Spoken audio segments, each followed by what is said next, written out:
Mourinho has been fired, and this time it's completely different from his previous departures. People are quoting Mourinho's words from a year ago, when he seemed to have predicted his own fate. No more proud words, no more defiant statements. He left only a brief but heavy remark. After leaving Fenerbahce, he wanted to find a team in England. No need for fame, no need for a high ranking, and not even a spot in European competitions, just a place where he could start over.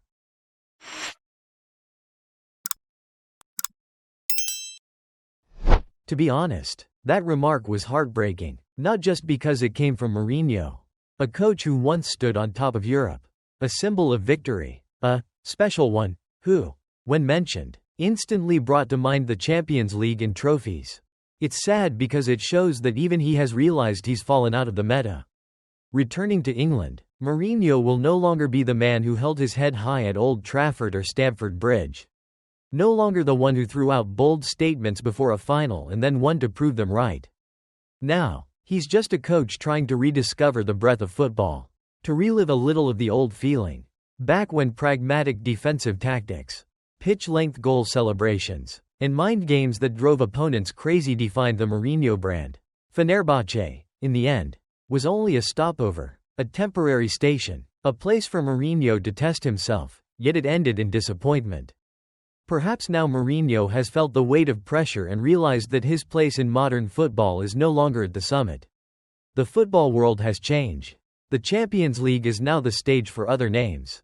As for him, an old monument, he can only hope to find a place calm enough to start over, or at least to prove to himself that he still has something left to give. And whether you love or hate Mourinho, this moment leaves a bitter taste. The man once called the special one is now searching for just an ordinary chance. Up to this point, if you had to pick the most successful Manchester United coach in the post-Alex Ferguson era, the name would still be José Mourinho. People can criticize his pragmatic style, mock that he never restored United to its glorious heights. But let's face the truth. In the chaos of post-Sir Alex United, Mourinho was the only one who delivered a small treble, the Europa League, the League Cup, and the Community Shield in the 2016-17 season. It wasn't the Champions League, nor the Premier League, but at least it was tangible silverware, not just dreams on paper. Mourinho once made a controversial statement, but one that reflected both bitterness and reality. Finishing second in the Premier League in the 2017-18 season was one of the greatest achievements of his career. It sounded strange, coming from a man who had won the Champions League with Porto and Inter, lifted La Liga, the Premier League, and Serie A with record-breaking points. Yet, within that broken Manchester United machine, a team in disarray, a club consumed by chaos from boardroom to pitch, that second place, according to Mourinho, was harder than all his previous triumphs. It wasn't just a league position. It was proof of survival, of steering a sinking ship through a storm. Many United fans mocked him then, called him an excuse maker. But looking back over nearly a decade since, Mourinho's words now sound like foresight. Because since the day he left Old Trafford, United have never been that close to the Premier League crown again. Coaches after him, from Solskjaer to Rangnick to Ten Hag, even Amorim, at times seemed to rekindle hope. But in the end, all fell into the same spiral of disappointment. And that only makes people admit, outdated or not, Mourinho still left the deepest mark on Manchester United in the post-Sir Alex era. Coincidentally, Manchester United are once again drowning in crisis. Last season, they even dropped into the bottom half of the table, something even the most pessimistic fans couldn't have imagined.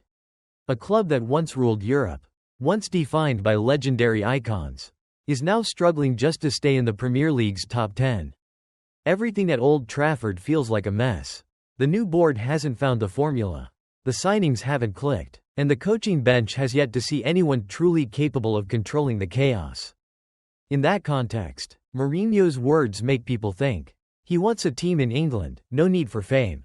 No need for a high league position. Not even Champions League football. Even a bottom-half club would do.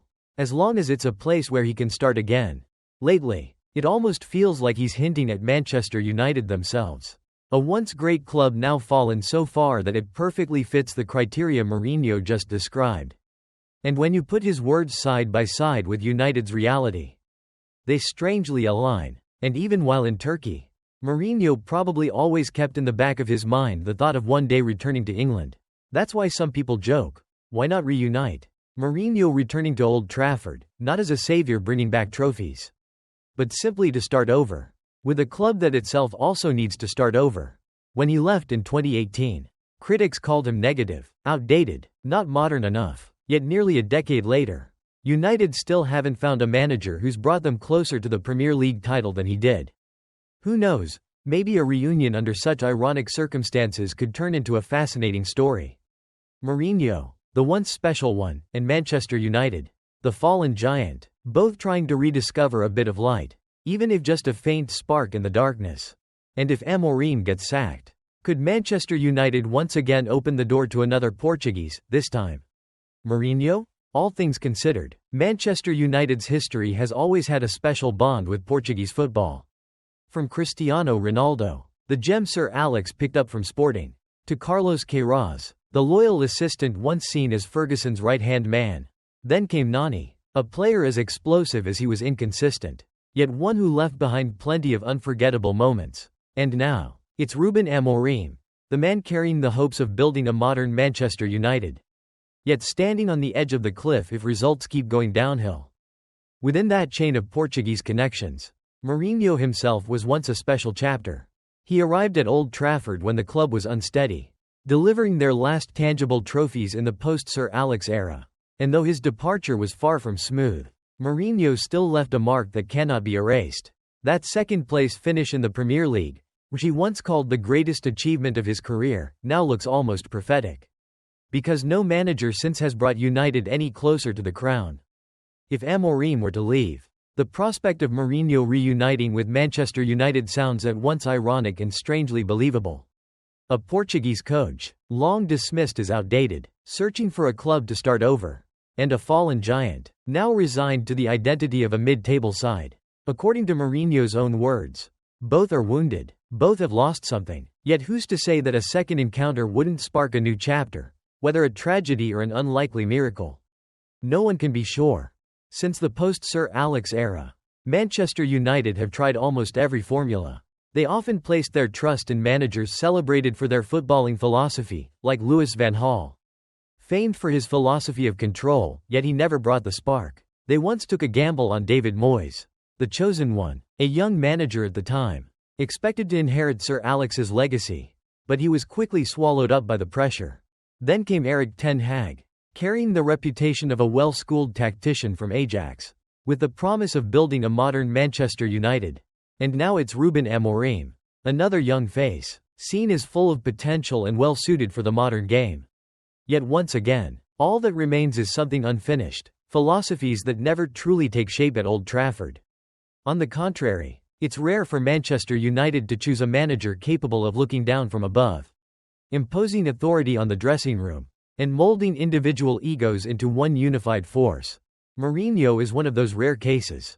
People criticize him for not having a clear playing style, for being negative and outdated. But ask yourself this: over all these years, has Manchester United truly had a clear style of play? A team constantly stumbling between half-hearted pressing, broken attempts at build-up, and moments of individual brilliance. In that chaos, perhaps a coach like Mourinho, someone who knows how to impose order on disorder, might have been a better fit than all those unfinished projects of philosophy. Because if you can't establish a modern, structured style, then at the very least you need a figure of authority strong enough to force the players into line. Mourinho brought exactly that: discipline, command, and a shadow of prestige that every player had to respect. While United kept swinging between philosophy and pragmatism, maybe an outdated Mourinho was ironically the more suitable option. Simply because he knew how to turn a soulless squad into a team that could still find ways to win. That said, everyone must admit Mourinho has become somewhat outdated for the modern game. He was once a game changer, once made the world tremble with tactical battles. But today's football meta has shifted too far. So bringing him back as Manchester United's head coach may not be the wisest choice.